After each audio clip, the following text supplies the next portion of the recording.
आज आपण महाराष्ट्र राज्य खादी व ग्रामोद्योग मंडळ KVIC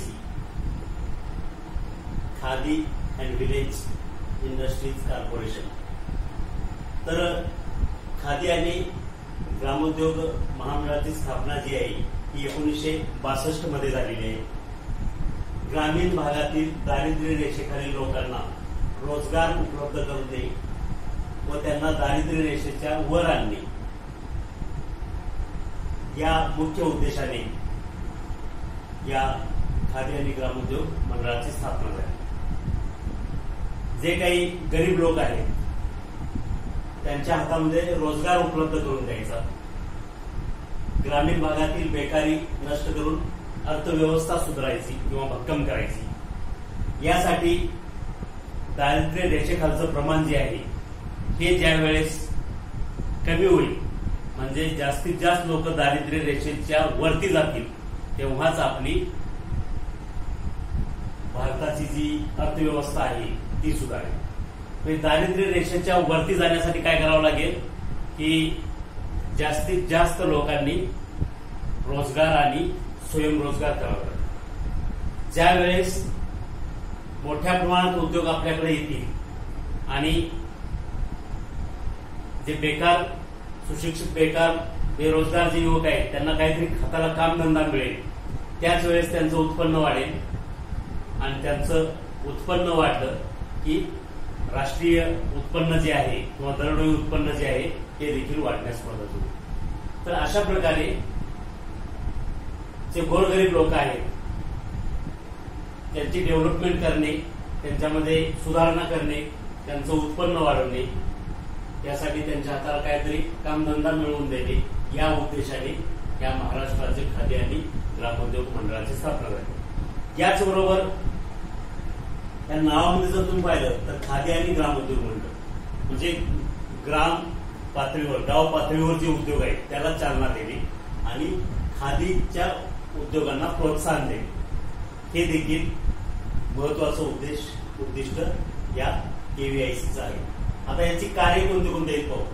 तर पहिलं कार्य आहे ग्रामीण भागातील उद्योजकांना प्रशिक्षण देणे.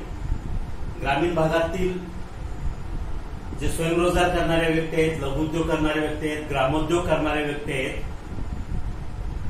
अशा उद्योजकांना किंवा व्यावसायिकांना प्रशिक्षण देऊन त्यांना योग्य पद्धतीने ते उत्पादन कसं घ्यायचं किंवा व्यवसाय कसा करायचा, उद्योग कसा करायचा याविषयी प्रशिक्षण द्यायचं की जेणेकरून त्याच्यातून त्यांना जास्तीत जास्त नफा मिळाला पाहिजे. दुसरा आहे आवश्यक कच्चा माल पुरवणे. नवउद्योजक जर असेल तर त्याला बऱ्याच वेळा कच्चा माल कुठून आणायचा हे समजत नाही, तर त्याला योग्य ती बाजारपेठेचा मार्ग दाखवणे, तो बाजारपेठेतून आणून आवश्यकता असेल तर त्याच्यापर्यंत तो पोहोच करणे,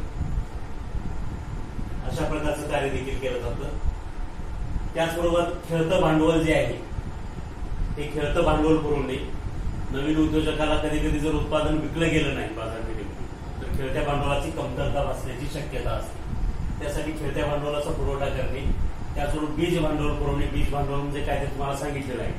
तर ते बीज भांडवल जे छोटे छोटे उद्योजक असतात किंवा व्यावसायिक असतात, स्वयंरोजगार करणारे व्यक्ती असतात, त्यांना जेव्हा दुसऱ्या वित्तीय संस्थेकडून कर्ज घ्यायचं असतं तेव्हा बीज भांडवल जे लागतं ते त्यांच्याकडून असतं, तर त्या भांडवलाचा पुरवठा करण्याचं काम देखील या ठिकाणी KVIC करत असते.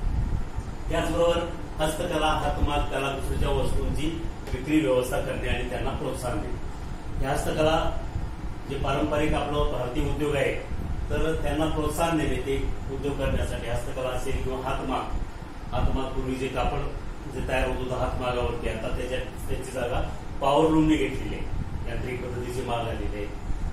कलाकुसरीच्या वस्तू, खेळणी वगैरे अशा ज्या कलाकुसरीच्या वस्तू आहेत त्या बनवणे त्या बनवण्यासाठी त्यांना प्रोत्साहन देऊन त्यांची विक्रीची व्यवस्था करणे. तयार झाल्यानंतर वस्तू त्या जर विकल्या गेल्या तरच अशा प्रकारच्या वस्तू तयार करण्यास कारागीर पुढे येतील.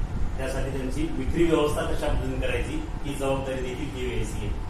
त्यातून लोकांमध्ये स्वावलंबित्वाची भावना निर्माण करणे. आपण स्वतः स्वावलंबी राहिलं पाहिजे, दुसऱ्यांवरती अवलंबून राहायचं नाही. यासाठी प्रत्येकाच्या हाताला कलाकुसरीचं का असेना काही ना काही काम द्यायचं. ग्रामीण भागामध्ये या उद्देशाने यांचं काम चाललेलं असतं. ते स्वावलंबी झालं पाहिजे प्रत्येक व्यक्ती.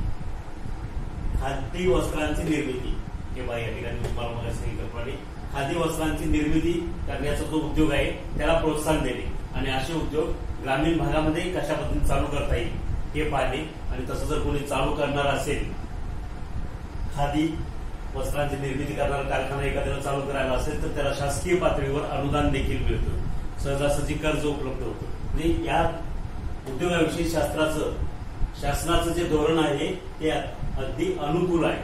सगळ्या सोयी सुविधा मिळतात, अनुदान मिळतं, सहजासहजी भांडवल मिळतं. तर त्यासाठी या ठिकाणी नवीन उद्योजक किंवा ग्रामीण भागातील जे युवक आहेत त्यांना तयार करणे उद्योग करण्यासाठी. त्याचबरोबर ग्रामीण उद्योगांची स्थापना करून समस्या सोडवणे. ग्रामीण भागामध्ये जर नवनवीन उद्योगांची स्थापना केली तर ग्रामीण भागातील तरुणांना रोजगार मिळेल आणि त्यांचा पोटापाण्याचा प्रश्न सुटू शकतो. त्यामुळे ग्रामीण भागामध्ये उद्योगांची निर्मिती करणे आणि काय लोकांच्या समस्या असतील त्या सोडवणे. लोकांमध्ये परस्पर सद्भावनेचे वातावरण निर्माण करणे. एकमेकांबरोबर सगळ्यांनी सामूहिकरित्या सद्भावनेचे वातावरण तयार करून परिसरामध्ये चांगल्या प्रकारचं वातावरण निर्माण करणे आणि एकमेकांचा आदर राखणे याची देखील जोपासना करण्याचं कार्य केव्हीआयसी करत असते. तर केव्हीआयसी मार्फत राबवणारा ही कार्य झाली. आता राबवण्यात योजना कोणत्या आहेत ते पाहू आपण. बँक क्रेडिट योजना. एखादा उद्योजक जर त्याची पत चांगली असेल तर बँक त्याला क्रेडिट देते, म्हणजे कर्ज देते. त्याचं जे काही उत्पन्न आहे त्याच्यापेक्षा त्याला अनुसरून त्यांना कर्ज देतं. त्याचं जर त्या बँकेमध्ये फक्त अकाउंट असणं गरजेचं आहे आणि जी उलाढाल आहे ही चांगल्या प्रकारची असणं गरजेचं आहे. तर ही बँक क्रेडिट योजना उपलब्ध करून दिली जाते. ही एक योजना आहे. त्यानंतर मार्जिन मनी योजना, विशेष घटक योजना, विशेष घटकांसाठी समाजातल्या अर्थसहाय्य केलं जातं. त्याचबरोबर कारागीर रोजगार हमी योजना. कारागिरांसाठी रोजगाराची हमी, शासनाची एक रोजगार हमी योजना आहे. तशाच पद्धतीने कारागिरांना कुठं ना कुठं कोणत्याही उद्योगामध्ये रोजगार मिळेल याची हमी केव्हीआयसी मार्फत घेतली जाते. त्यांना रोजगार उपलब्ध करून दिला जातो ज्याला रोजगाराची गरज आहे अशा व्यक्तीला. त्याचबरोबर कुटीर उद्योग योजना. स्थानिक पातळीवर किंवा ग्रामीण पातळीवरती जे उद्योग केले जातात घरच्या घरी त्यांना कुटीर उद्योग असं म्हणतात. कुटुंबामध्येच हे व्यवसाय किंवा उद्योग केले जातात. तर ह्या कुटीर उद्योगामध्ये चालना देण्याचं, त्यांना अर्थसहाय्य देण्याचं काम देखील केव्हीआयसी करत असते. त्याचबरोबर खादी कार्यक्रम अर्थसहाय्य. आता इथं जसं मी तुम्हाला सांगितलं, खादी वस्त्राची निर्मिती करण्यासाठी एखादा जर युवक पुढे येत असेल, कारखाना काढणार असेल तर त्या ठिकाणी भांडवलासाठी, मशिनरीसाठी जे काय आवश्यक खर्च आहे, जागेसाठी, इमारतीसाठी, हे सगळं सहकार्य शासनाच्या माध्यमातून केव्हीआयसी करत असते. त्याला खादी कार्यक्रम अर्थसहाय्य योजना असं म्हटलं जातं. त्याचबरोबर ग्रामोद्योग प्रशिक्षण योजना. ग्रामीण भागातील युवकांना प्रशिक्षण देण्याची जी योजना आहे ती ग्रामोद्योग प्रशिक्षण योजना आहे यांची. तर ही योजना गावोगावी खेड्यापाड्यामध्ये राबवली जाते आणि युवकांना प्रशिक्षित केलं जातं. तर अशा प्रकारे केव्हीआयसी आणि त्याची कार्य आहे ते लिहून घ्या.